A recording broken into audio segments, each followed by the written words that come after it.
النصر نام۔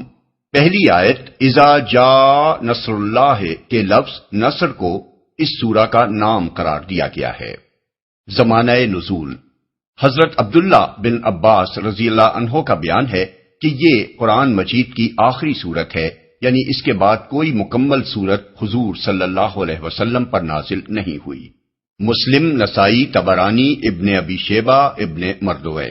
مختلف روایات سے معلوم ہوتا ہے کہ اس کے بعد بعض آیات نازل ہوئی ہیں، لیکن اس امر میں اختلاف ہے کہ قرآن کی وہ آیت کون سی ہے جو حضور پر سب سے آخر میں نازل ہوئی۔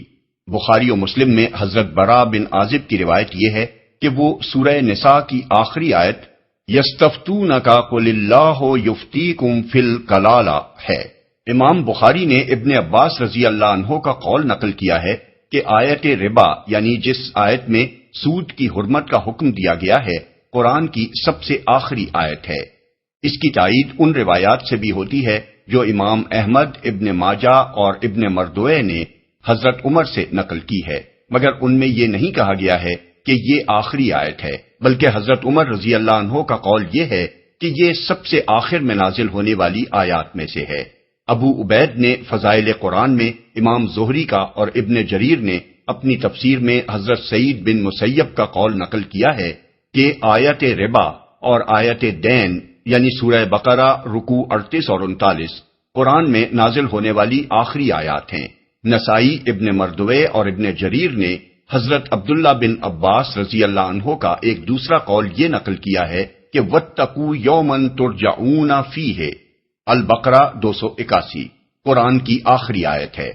الفریابی نے اپنی تفسیر میں ابن عباس کا جو قول نقل کیا ہے اس میں یہ اضافہ ہے کہ یہ آیت حضور صلی اللہ علیہ وسلم کی وفات سے 81 دن پہلے نازل ہوئی تھی، اور سعید بن جبیر کا قول جو ابن ابی حاتم نے نقل کیا ہے اس میں اس آیت کے نزول اور حضور صلی اللہ علیہ وسلم کی وفات کے درمیان صرف 9 دن کا فصل بیان کیا گیا ہے۔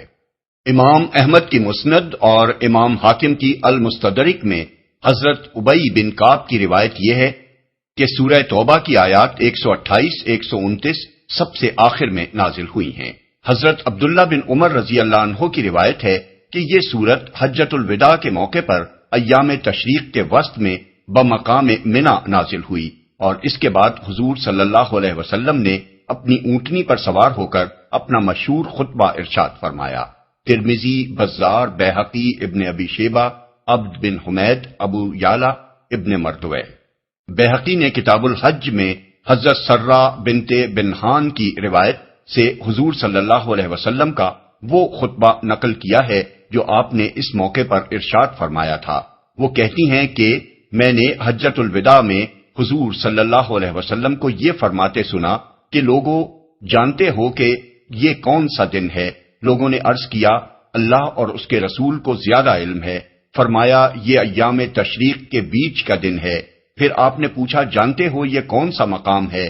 لوگوں نے عرض کیا اللہ اور اس کے رسول کو زیادہ علم ہے۔ فرمایا یہ مشعر حرام ہے۔ پھر حضور صلی اللہ علیہ وسلم نے فرمایا میں نہیں جانتا، شاید اس کے بعد میں تم سے نہ مل سکوں، خبردار رہو، تمہارے خون اور تمہاری عزتیں ایک دوسرے پر اسی طرح حرام ہیں جس طرح یہ دن اور یہ مقام حرام ہے، یہاں تک کہ تم اپنے رب کے سامنے حاضر ہو اور وہ تم سے تمہارے اعمال کے بارے میں سوال کرے۔ سنو یہ بات تم میں سے قریب والا دور والے تک پہنچا دے۔ سنو کیا میں نے تمہیں پہنچا دیا؟ اس کے بعد جب ہم لوگ مدینہ واپس ہوئے تو کچھ زیادہ دن نہ گزرے تھے کہ حضور صلی اللہ علیہ وسلم کا انتقال ہو گیا۔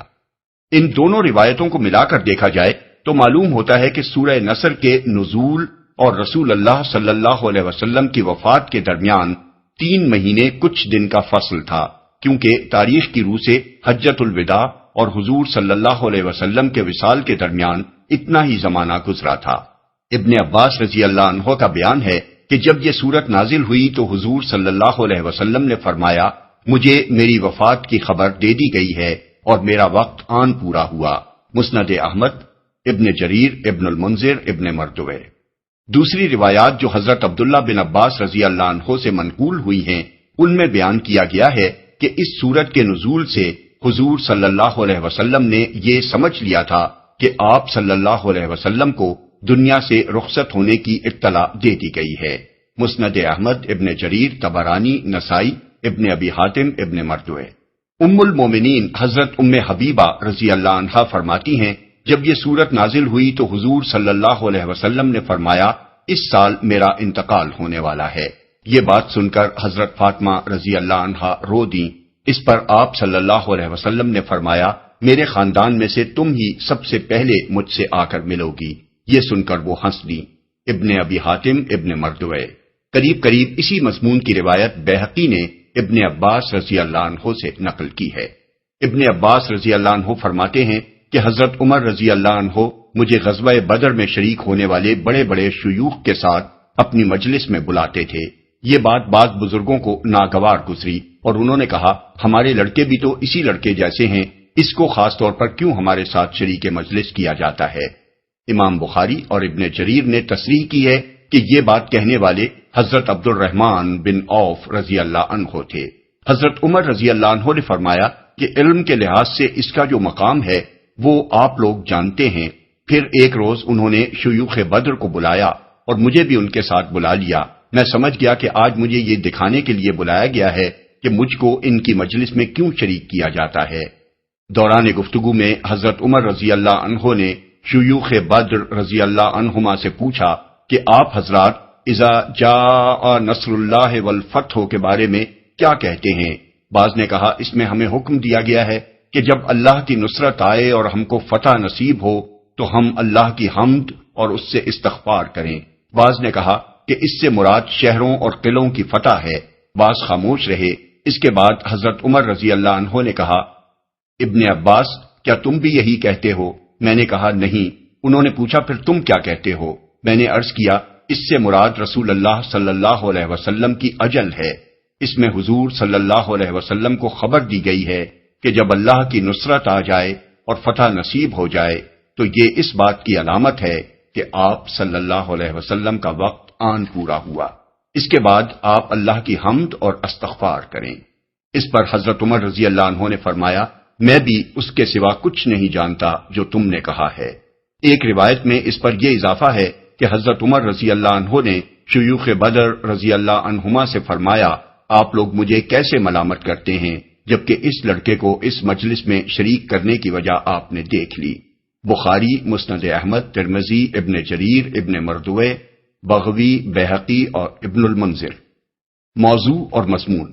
جیسا کہ مندرجہ بالا روایات سے معلوم ہوتا ہے، اس سورہ میں اللہ تعالیٰ نے رسول اللہ صلی اللہ علیہ وسلم کو یہ بتا دیا تھا کہ جب عرب میں اسلام کی فتح مکمل ہو جائے اور لوگ اللہ کے دین میں فوج در فوج داخل ہونے لگیں تو اس کے معنی یہ ہیں کہ وہ کام مکمل ہو گیا جس کے لیے آپ دنیا میں بھیجے گئے تھے۔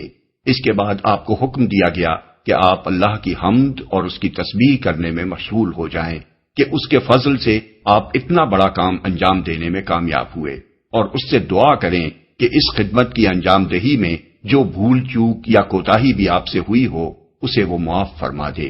اس مقام پر آدمی غور کرے تو دیکھ سکتا ہے کہ ایک نبی اور ایک عام دنیاوی رہنما کے درمیان کتنا عظیم فرق ہے۔ کسی دنیاوی رہنما کو اگر اپنی زندگی ہی میں وہ انقلاب عظیم برپا کرنے میں کامیابی نصیب ہو جائے جس کے لیے وہ کام کرنے اٹھا ہو تو اس کے لیے یہ جشن منانے اور اپنی قیادت پر فخر کرنے کا موقع ہوتا ہے، لیکن یہاں اللہ کے پیغمبر کو ہم دیکھتے ہیں کہ اس نے 23 سال کی مختصر مدت میں ایک پوری قوم کے عقائد، افکار، عادات، اخلاق، تمدن، تہذیب، معاشرت، معیشت، سیاست اور حربی قابلیت کو بالکل بدل ڈالا اور جہالت و جاہلیت میں ڈوبی ہوئی قوم کو اٹھا کر اس قابل بنا دیا کہ وہ دنیا کو مسخر کر ڈالے اور اقوام عالم کی امام بن جائے۔ مگر ایسا عظیم کارنامہ اس کے ہاتھوں انجام پانے کے بعد اسے جشن منانے کا نہیں بلکہ اللہ کی حمد اور تسبیح کرنے اور اس سے مغفرت کی دعا کرنے کا حکم دیا جاتا ہے، اور وہ پوری عاجزی کے ساتھ اس حکم کی تعمیل میں لگ جاتا ہے۔ حضرت عائشہ رضی اللہ عنہا فرماتی ہیں کہ رسول اللہ صلی اللہ علیہ وسلم اپنی وفات سے پہلے سبحانک اللہم و بحمدک استغفرک و اتوب الیک، بعض روایات میں یہ الفاظ یہ ہیں سبحان اللہ و بحمدہ استغفر اللہ و اتوب الیہ، کثرت سے پڑھا کرتے تھے۔ میں نے عرض کیا یا رسول اللہ، یہ کیسے کلمات ہیں جو آپ نے اب پڑھنے شروع کر دیے ہیں؟ فرمایا میرے لیے ایک علامت مقرر کر دی گئی ہے کہ جب میں اسے دیکھوں تو یہ الفاظ کہا کروں، اور وہ ہے اذا جاء نصر اللہ والفتح۔ مسند احمد، مسلم، ابن جریر، ابن المنذر، ابن مردوے۔ اسی سے ملتی جلتی بعض روایات میں حضرت عائشہ رضی اللہ عنہا کا بیان ہے کہ آپ صلی اللہ علیہ وسلم اپنے رکوع و سجود میں بکثرت یہ الفاظ کہتے تھے، سبحانک اللہم و بحمدک اللہم اغفر لی۔ یہ قرآن یعنی سورہ نصر کی تعویل تھی جو آپ صلی اللہ علیہ وسلم نے فرمائی تھی۔ بخاری، مسلم، ابو داؤد، نسائی، ابن ماجہ، ابن جریر۔ حضرت ام سلمہ رضی اللہ عنہا فرماتی ہیں کہ رسول اللہ صلی اللہ علیہ وسلم کی زبان مبارک پر آپ کے آخری زمانہ حیات میں اٹھتے بیٹھتے اور جاتے آتے یہ الفاظ جاری رہتے، سبحان اللہ و بحمدہ۔ میں نے ایک روز پوچھا کہ یا رسول اللہ، آپ کثرت سے یہ ذکر کیوں کرتے رہتے ہیں؟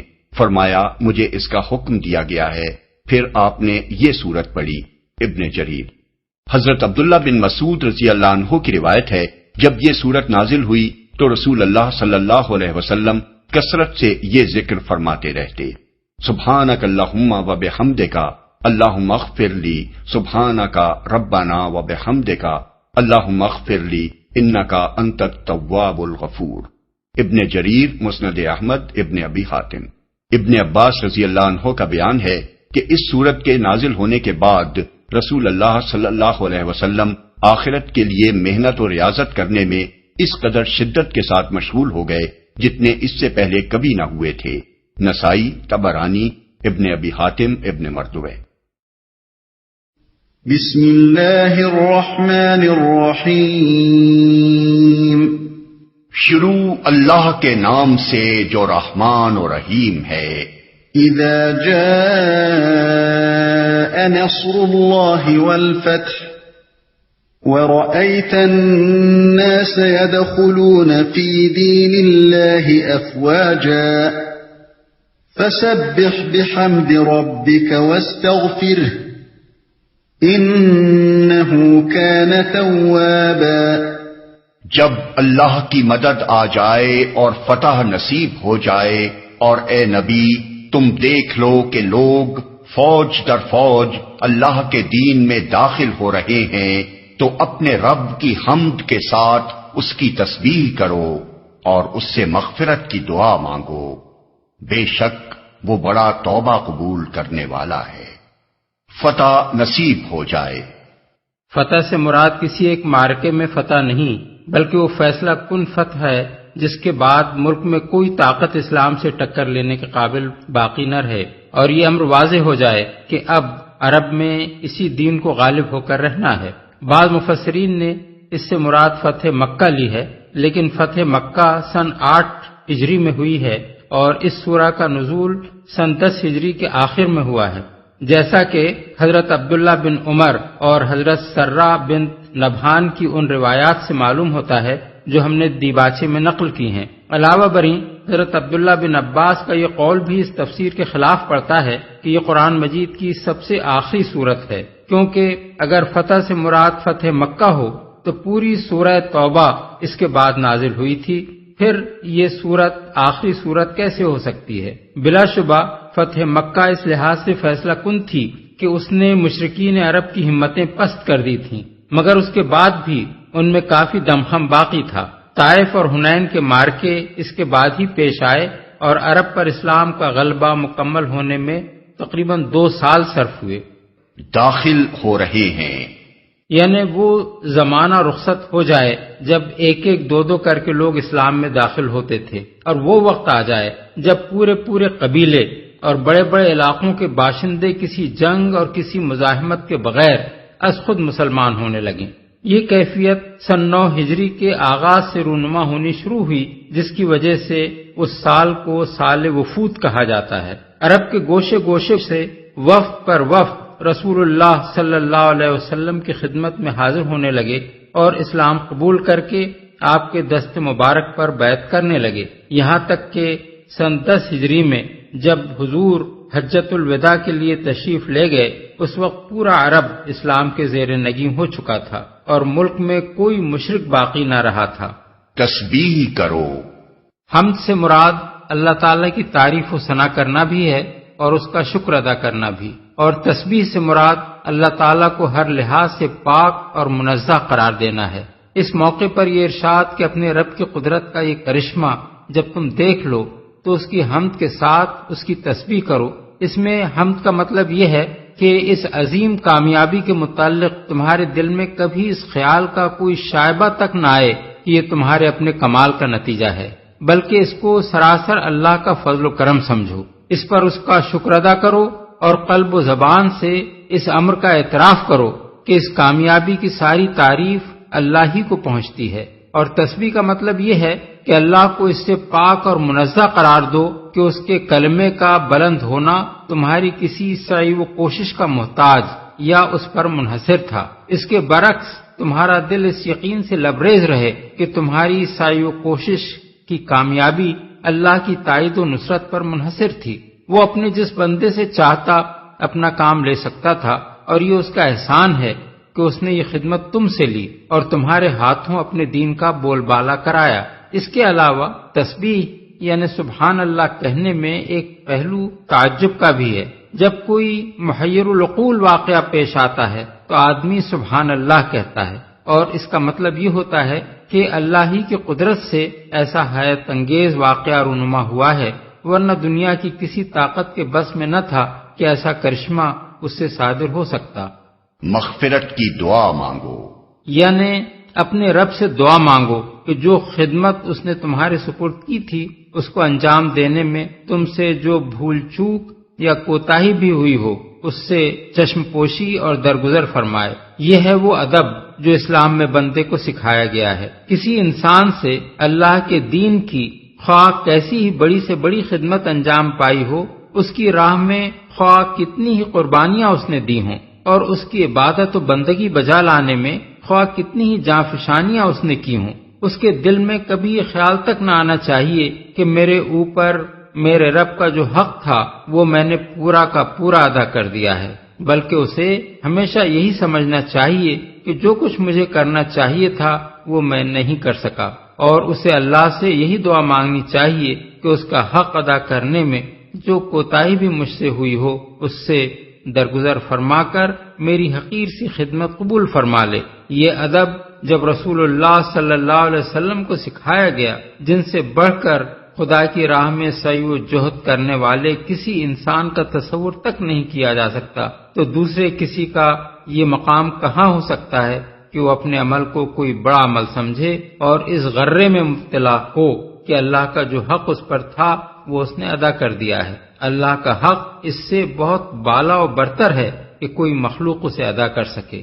اللہ تعالیٰ کا یہ فرمان مسلمانوں کو ہمیشہ کے لیے سبق دیتا ہے کہ اپنی کسی عبادت و ریاضت اور کسی خدمت دین کو بڑی چیز نہ سمجھیں، بلکہ اپنی جان راہ خدا میں کھپا دینے کے بعد بھی یہی سمجھتے رہیں کہ حق تو یہ ہے کہ حق ادا نہ ہوا۔